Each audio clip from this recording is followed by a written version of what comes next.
Subscribe our YouTube channel and watch our videos. اور جب تمام نوافل آدمی پڑھے اور اللہ توفیق عطا فرمائے تو پھر تمام نوافل کا راج اور سلطنت وہ تہجد ہے. وَمِنَ اللَّيْلِ فَتَهَجَّدْ بِهِ نَافِلَةً لَكَ. بہترین عمل ہے. بخاری شریف میں ہے عبداللہ ابن عمر نے خواب دیکھا تھا. اصل میں لوگ خواب دیکھتے تھے اور رسول اللہ صلی اللہ علیہ وسلم کو سناتے تھے. آپ تعبیر دیتے تھے. کوئی غلط خواب تو سنا نہیں سکتا تھا کیونکہ حضرت وحی کے پیغمبر تھے. آپ کے خدمت میں صبح و شام ہر گھڑی وحی آتی، ملائک کی آمد و رفت تھی. تو ابن عمر نوجوان تھے. وہ کہتے میری خواہش تھی کہ میں بھی کوئی اچھا خواب دیکھوں. ایک دن خواب دیکھا کہ دو فرشتے یعنی دو آدمی ان کو پکڑ کے لے گئے اور ایک کنواں ہے جو آگ سے بھرا ہوا ہے اور گھسیٹ کے اس میں ڈال رہا ہے. یہ بہت گھبرایا ہوا ہے اور بہت چیخ رہا ہے کہ مجھے بچاؤ. اچانک دیکھا گیا کہ اس کنویں کا منہ بند ہے تو ڈالنے والوں کو بھی کوئی دقت پیش آئی. اچانک ایک تیسرا آدمی نظر آیا اور اس نے کہا لم ترا، ڈرنا نہیں. اور ان کو کہا ان کو کیوں جہنم میں گھسیٹ رہے ہو، چھوڑو اسے. خواب ختم ہو گیا. اپنی بہن حفصہ کو سنایا. وہ ام المومنین ہے.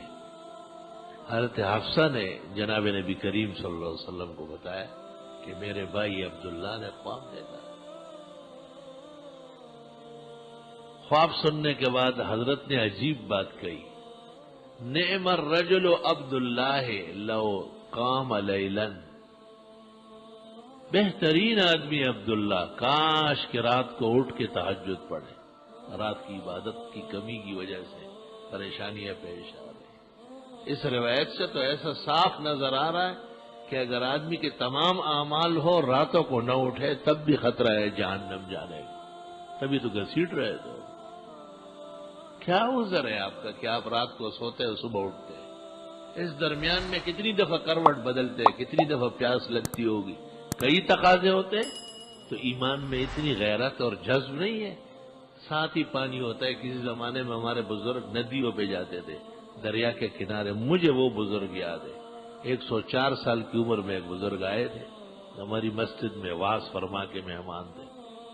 رات کو جن لوگوں نے ان کی خدمت میں وہاں قیام کیا ان میں بھی تھا کہ کسی وقت بھی ان کو ضرورت ہو سکتی. اور تقریباً 2-3 میل دور دریا کے کنارے ان کو لے جانا تھا. اس زمانے میں یہ انتظامات نہیں تھے جو اب ہے. آپ ذرا 50 سال اور 100 سال پہلے کا نقشہ سامنے لائیے، آپ کو اندازہ ہو جائے کہ آپ کے گھر میں جو اٹیچ باتھ روم ہے اور بہترین پانی کے پائپ لگے ہوئے ہیں، کسی چیز کی کوئی کمی نہیں. اور اس دور میں بھی آپ کی راتیں معاذ اللہ و استغفر اللہ غیر مسلم کی رات کی طرح گزرتی ہے. صبح تک کوئی کروٹ نہیں لے رہا ہے، پوچھ نہیں ہے. بھائی رات کو اٹھیں. وَمِنَ اللَّيْلِ فَتَهَجَّدْ بِهِ نَافِلَةً لَكَ. اور میں رات کو اٹھے تہجد پڑھے. یہ ہے تو نفل مگر بڑے کام کے نفل ہے. عَسَىٰ يَبْعَثَكَ رَبُّكَ مَقَامًا مَحْمُودًا. اس کے بدلے میں اللہ آپ کو مقام محمود دے گا. پیغمبر کو تہجد پڑھنے سے مقام محمود ملا اور امت تہجد پڑھے گی تو مقام محمود پر حضرت صلی اللہ علیہ وسلم کی شفاعت ملے گی. سب سے پہلا انعام کتنا بڑا ہے. کسی ایک عمل پر بھی مجھے یہ یاد نہیں ہے کہ فرمایا ہو کہ آپ کو مقام محمود دوں گا تہجد پڑھا دوں. مقام محمود تو ہمارے پیغمبر کا 1,24,000 انبیاء میں واحد مقام ہے. اور امت تہجد پڑھے، جذبہ پیدا کرے، انشاءاللہ یہ ساتھ ہوگی.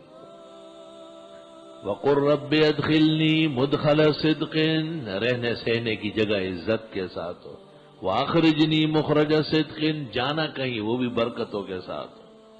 وَاجْعَلْ لِي مِن لَّدُنْكَ سُلْطَانًا نَصِيرًا. ہر سرزمین پر امدادی موجود ہو. یہ تہجد کی وجہ سے ہو. وَقُلْ جَاءَ الْحَقُّ وَزَهَقَ الْبَاطِلُ. حق و باطل پر فتح ملے. ان الباطل کان زہوقا، اس میں بھی تہجد کا دخل ہے، تہجد گزاروں کی دعائیں جلدی قبول ہو جاتی.